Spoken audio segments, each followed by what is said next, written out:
E agora nós vamos mudar um pouco de assunto e falar da medida provisória que trata da organização de normas para o teletrabalho.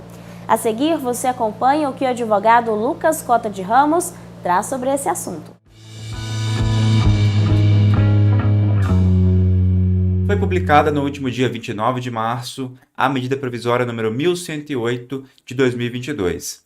Essa medida provisória traz normas que regulamentam o contexto de teletrabalho no pós-pandemia. E essa medida tem ali no seu corpo, no seu conteúdo, várias situações, inclusive conceitua o que é teletrabalho. Essa medida já está valendo até que eventualmente seja derrubada pelo Congresso, seja não aprovada pelo Congresso, mas se tratando de medida provisória, assim que é publicada pelo governo federal, pelo presidente da República, ela já está valendo até que eventualmente seja derrubada ou seja não aprovada.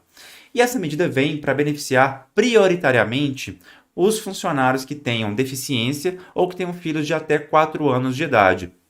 Então, esses, dentro das empresas, terão preferência para optar ou não pelo teletrabalho, ok? E ela traz em si um conceito de teletrabalho que é o seguinte: considera-se teletrabalho ou trabalho remoto a prestação de serviços fora das dependências do empregador, de maneira preponderante ou não, com a utilização de tecnologias de informação ou de comunicação que, por sua natureza, não se configure como trabalho externo. A gente tem que diferenciar, então, teletrabalho ou trabalho remoto, que é a mesma coisa, de trabalho externo. O trabalho externo é aquela situação em que o funcionário, por exemplo, ele é um pintor e ele trabalha para uma empresa de pinturas.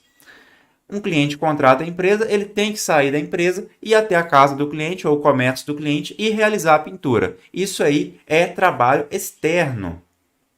O trabalho que é realizado é fora do estabelecimento comercial. Ele destina-se a algo que está fora do estabelecimento comercial. Ele não só é realizado de fora, mas também destina-se a algo que está fora do estabelecimento comercial. Então aí nós temos um trabalho externo. Um trabalho remoto, por outro lado, ou teletrabalho, seria uma situação em que um professor, ele atua, ele ministra aulas numa instituição e essa instituição, no contexto da pandemia, transfere essas aulas para o caráter remoto, aulas que eram presenciais passam a ser remotas e o professor da sua casa ministra essas aulas, passa a ministrar essas aulas, então, para os alunos, ao vivo. Isso aí é teletrabalho ou também chamado de trabalho remoto. Perceba que é como se ele estivesse no ambiente da própria instituição. Na verdade, ele está, só que o ambiente é virtual, tá bom?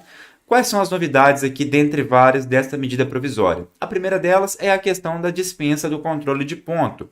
Fica dispensado o controle de ponto, de jornada de trabalho, Claro que tem que respeitar os períodos legais, os limites mínimos de repouso remunerado, O trabalhador tem que ter direito ao descanso, mas não fica mais aquele critério rigoroso de, entrou às 8, saiu às 18. Não. O trabalho pode ser adotado por produtividade, por produção de tarefa. Então, a sua tarefa do dia é essa, cumpriu a tarefa, cumpriu o trabalho do dia. E também é possível a adoção do teletrabalho, mesmo que o funcionário eventualmente precise ir à empresa. Talvez o funcionário tenha que ir à empresa uma vez por semana para poder verificar alguma situação, assinar alguma coisa, e aí nos outros dias ele trabalha de casa. Isso não desvirtua, não descaracteriza o teletrabalho. Esse teletrabalho pode ser aplicado também para estagiários e aprendizes. E ele deve constar expressamente do contrato individual do trabalho, o contrato individual de trabalho entre o empregado e o empregador, ok? Então são várias novidades, essas aqui são elas de maneira resumida que são trazidas, melhor dizendo, por esta medida provisória número 1108 deste ano de 2022.